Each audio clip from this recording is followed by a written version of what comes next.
Live from Tel Aviv in Israel, the US and Israel say they have destroyed Iran's Islamic Revolutionary Guards. The American base in Bahrain comes under fire, launching simultaneous strikes en route. Israel says it's been hitting Hezbollah strongholds in the south of the city. Red Crescent says more than 7 service members are now known to have died, while 12 people have lost their lives in Israel.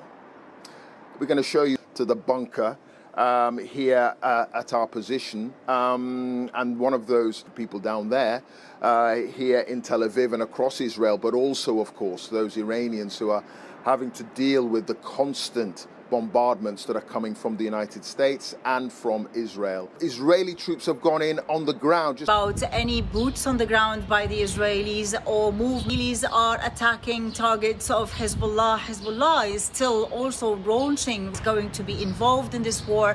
The reaction will be strong and will not. Hezbollah is banned from this war, and hopefully not to have it a prolonged one like what Lebanon lived in 2024.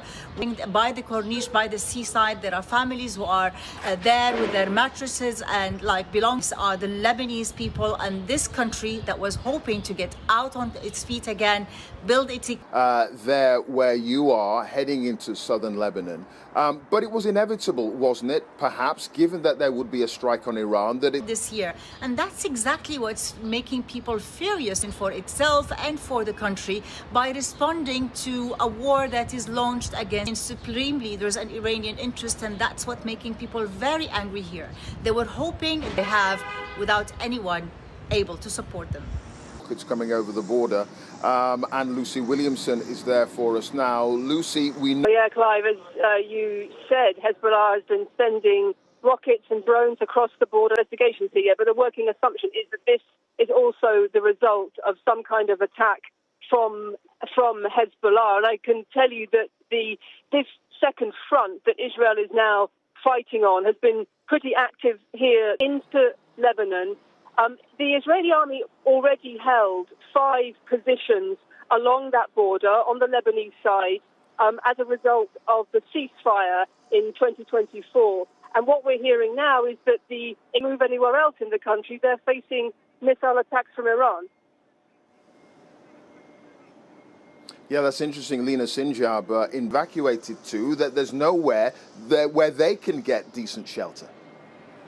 Whose family members have made that decision. But the government as a whole has decided not to evacuate en masse the communities here. And they found themselves slightly in a corner last time, having evacuated the communities, then to try and move them. In Israel, there have been some strong words from Starmer, the UK Prime Minister. We're going to talk to our political correspondent, Demi. UK did not give permission for the US to use bases here in the UK had not been helpful, in contrast, he said, to countries like France. He said before, the Iraq war before, that there needed to be 2 things, 2 conditions met. One was that the basis for any action had to be lawful. Chief Secretary, Darren Jones, he was questioned, and he kind of sidestepped that. He simply said that the UK tries, and then he laid out those lessons he thought that were important.